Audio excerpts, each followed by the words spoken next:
gone wrong, went wrong for the Lakers. They pretty much just kicked our ass. I mean, there's nothing else really to say.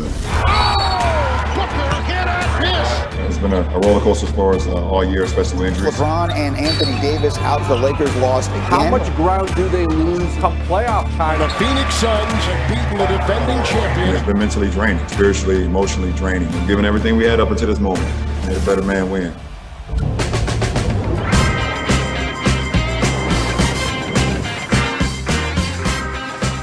He is Jalen Rose. I'm David Jacoby. We are Jalen Jacoby. It's Friday. What is it that we get to people? Yes. What? Yes. They want. Jalen, the king, Jokic, is moving on to the second round. We have the Clippers on the brink of elimination. But of course, we're going to start the show with the man they call Book.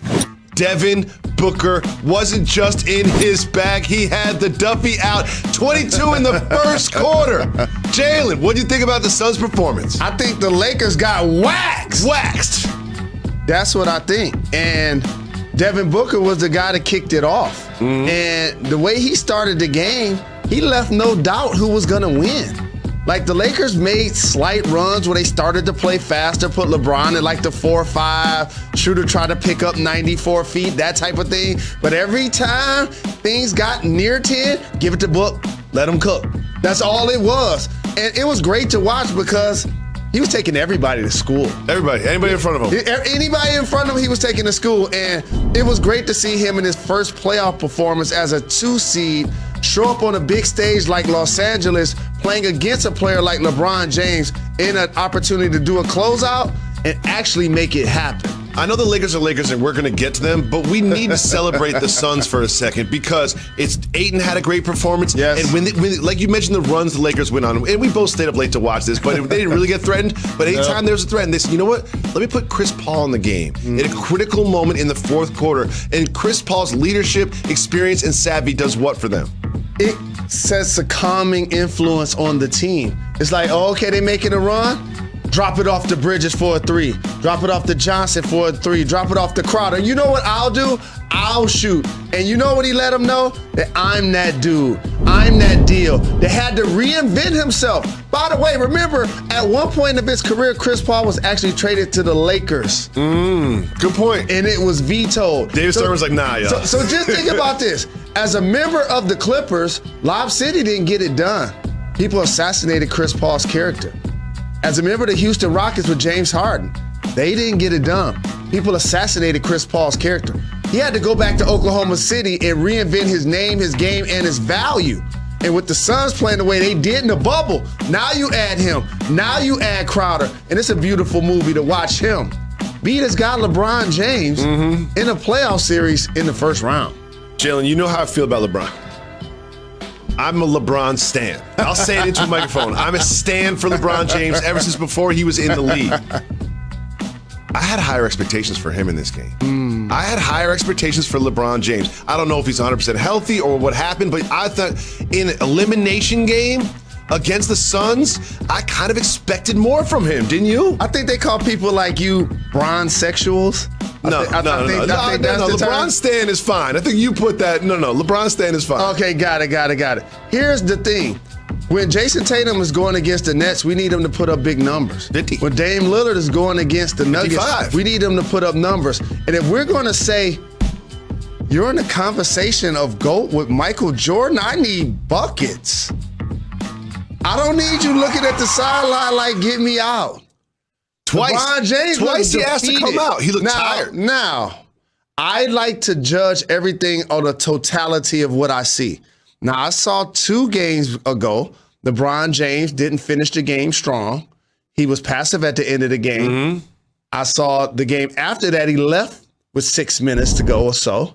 And I thought all of that was going to be a culmination of him getting ready to come out and be dominant. That's what I thought too. I thought if you're going to leave early in game 5, you're going to save it for game 6. There was like 4 possessions when he just like put his shoulders down and went and got a layup. Like 4 or 5 possessions where I was like, ooh, that's the LeBron James we kind of need. Not for 4 or 5 possessions, for like 15. Can I be this guy? Yeah, go. For you LeBron stans? Can I never had a conversation about GOAT again and compare him to Michael Jordan? No, it's going to happen. LeBron's going to play. No. You do not get that. You do not get that just because they lost to something. You do not get that. Why not? He's going to play the league for like 5 more years. He can get 2 more championships. He could. So if that happens, you do not get to say from here on out we can't have the conversation anymore. No, you do not. I have to tell people a secret. When Michael Jordan started winning championships, he never lost in the first round.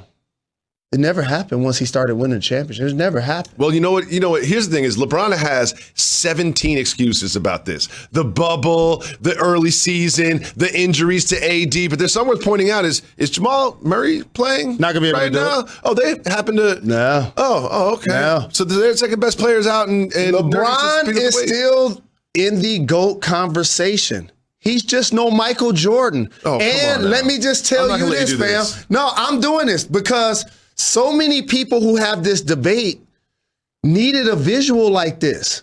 Like a lot of these people that have these debates didn't see MJ play.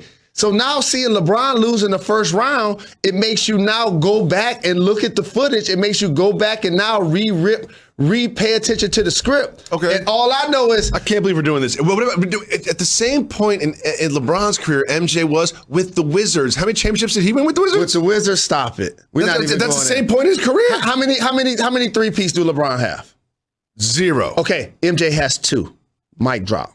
Let's move on because we have someone who's going to join the show right now. The gentleman's name is Rose Stradamus.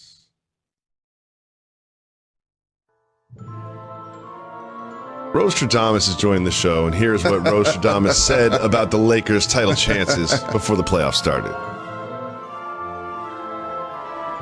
If he's injured, they will not win the Western Conference.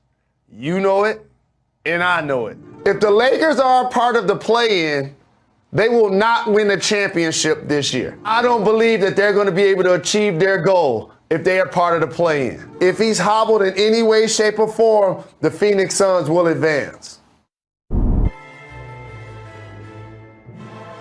And here's the thing, like, I appreciate the Rostradamus love, but there's a reason why a 7 or 8 seed has never won a championship in the NBA. The journey is just too tough. I ain't gonna even act like that was a genius call. Not really. It was just like, you gotta be the 2 seed, a 3 seed, and a 1 seed. Not gonna be able to do it. If your second player is not healthy, you're probably not gonna win the championship. That's just kind of how it goes. Well, we have another team whose second player is not healthy, but they had a little more success than the Lakers did. That, of course, is the Denver Nuggets in their series against the Portland Trail Blazers. And I don't know if you're familiar with the work of a gentleman by the name of the Stretch Mark 5, Nikola Jokic, are you? And also, let's not take him for granted. See, here's what I'm here to do.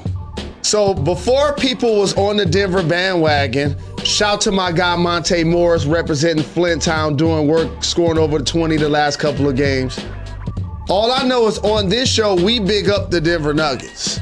And then they became mainstream, one of the top teams in the West. And then the Joker became an MVP candidate. Oh, he's MVP. And then Capazzo became your guy. And we fell in love. The world appreciates Dame Dolla's greatness and how he made more threes in a series than any player ever. And you know what we doing? Ignoring that the Joker put them out of the playoffs. Without Jamal Murray. That's a big deal. Yeah. And how he did it is basically playing tall ball. Michael Porter Jr., Aaron Gordon, Michael Porter Jr., offensive Can we weapon talk about Michael Porter Jr.'s first quarter? Yeah, can we talk about his first quarter? Like, he just never missed. Flames. He just didn't miss. Flames. Did not miss. Aaron Gordon trying to use his height to guard Dame Dollar. Nobody's going to slow him down. But here's what now is going to take place after Dame Dollar's nip hustle tweet, basically about his patience. Oh, we're going to have that conversation Yeah, now? let's have that conversation let's have the Blazers, the future of the Blazers conversation, because they have a lot of decisions to make. And the first thing I'm going to start with is there's one which is a very poorly kept secret. What is that? Oh, that C.J. McCollum maybe. No, Terry Stotts is gone. First of all, Terry Stotts is gone. Oh, Terry Stotts is. He's been gone. So here's. And by the way, Terry Stotts did a good job with the Portland Trail Blazers. Brad Stevens did a good job with the Celtics. Doesn't mean you're gonna keep your job. But also, here's the difference, and I like to lob you this to me. I love you very much. But the Portland Trail Blazers ain't gonna hire Terry Stotts to be the president. No. You know what I'm saying? The only reason the Celtics did that is because they gave him an extension. They had to pay him anyway. And by the way, you can argue whose coaching stint was better, Terry Stotts over Brad Stevens. Oh, you could. With that being said, you do the opposite of the Green Bay Packers. You give Dame all of the money he wants, unlike Aaron Rodgers, who has no guaranteed money, and you give him all of the power and autonomy. Say, what do you want, Dame? What do you want? Who do you want? We'll make it happen. As a coach, as a teammate, whatever you would like, you have the keys to the kingdom. And so, okay. So you're Dame Lillard. Yes. I come to you and I say, Dame, what do you want me to do? What are 3 things I can do to help you take this team to the next level? Because we haven't gotten it done year after year after year. Well, Dame wouldn't say this, but I'm going to say this. Say it. The Nets' big chess piece is CJ McCollum. Yeah. Like, he's the person that if you move him, you're going to get the most value because quiet as it's kept, he can ball. And he needs the basketball actually in his hands more to thrive.